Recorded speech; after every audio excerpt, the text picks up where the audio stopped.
Bonjour à tous, on se retrouve pour une chronique qui sort pour Shabbat Shebot.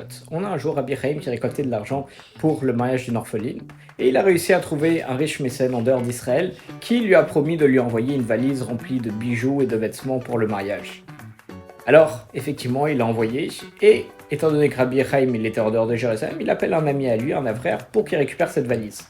Mais en l'ayant au téléphone, il se rend compte qu'il y a un malentendu sur la date et sur l'heure, et en réalité, il n'arrive pas à avoir le chauffeur.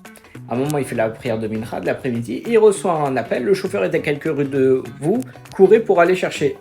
Et donc, il commence à s'énerver. Il sort de la synagogue en pleine prière alors que c'est important pour lui. Et il commence à appeler Rabbi Chaim. Il dit oui, à cause de toi, je suis en train de rater la prière.